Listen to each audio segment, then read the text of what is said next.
പറഞ്ഞാൽ മതി ഉള്ളതാണോ തള്ളാണോ. അതെ മുത്ത തള്ള എന്തെങ്കിലും ആട്ടെ, എന്നാലും എനിക്കതില്ല. അതാരാ ഞാൻ അറിയാതെ ബാംഗ്ലൂരിലുണ്ടോ? എന്താ ഡോന്റെ പേര്? ഡാവിഞ്ചി.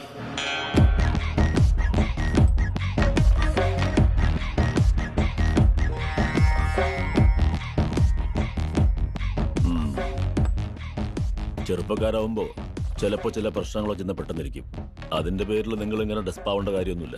നിങ്ങൾ മലയാളികളായതുകൊണ്ടും പ്രത്യേകിച്ച് ഇവൻ മുജീബ് എന്റെ പഴയ കൂട്ടുകാരനായതുകൊണ്ട് മാത്രമാണ് ഞങ്ങളുടെ റൂൾസ് ഒന്നും നോക്കാതെ തന്നെ നിങ്ങൾ സഹായിക്കാമെന്ന് ഏറ്റത്. കോഴിക്കോട് മുണ്ടിയാടി കോളനിയിലെ ബാപ്പുട്ടിക്കായുടെ വലങ്കൈയായിട്ടാണ് ഞാൻ പണി തുടങ്ങുന്നത്.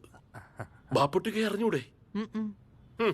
ബാപ്പുട്ടിക്കയുടെ മട്ടൻ ബിരിയാണി എന്റെ മോനെ, അന്നൊരു 100-150 പേരുടെ ബിരിയാണി ഈ ഡാവിഞ്ചി വന്നൊരു ഒറ്റ തകർപ്പ് തകർത്തു. ബാപ്പുട്ടിക്കയുടെ പേര് കേട്ട ശിഷ്യനായിരുന്നു. കുക്കായിരുന്നല്ലേ? അതൊക്കെ അന്ന്.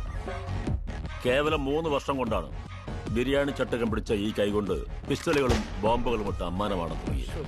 അതുപോട്ടെ, സാമ്പിൾ നോക്കി അതേ ക്വാളിറ്റി തങ്കമാണെങ്കിൽ 1 അല്ല 10 കിലോ വരെ വാങ്ങാൻ നമ്മൾ തയ്യാറാണ്.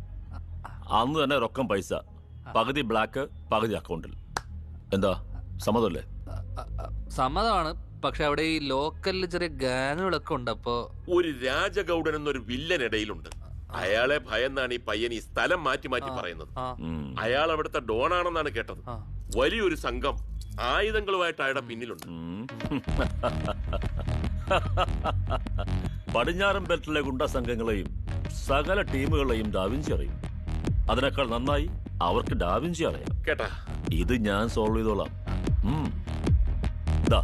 ഇത് കണ്ട, നിന്റെയൊക്കെ രാജഗൗഡയ്ക്കും ഗുണ്ടകൾക്കും ഇത് ഒരെണ്ണം മതി.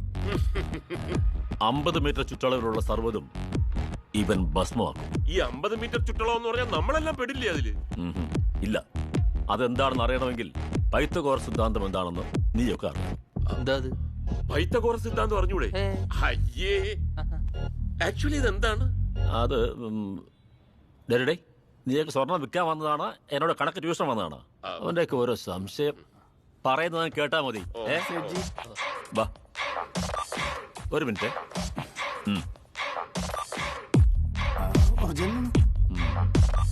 പിന്നെ നിങ്ങൾ പോകുമ്പോ ഇതുവഴി വന്നാലേ ഇതുപോലത്തെ 2 പെട്ട് സാധനം തന്നു വിടാം. എന്തിന്? ഒരു ധൈര്യത്തിന്. ഓ, വാടക തരേണ്ടി വരും.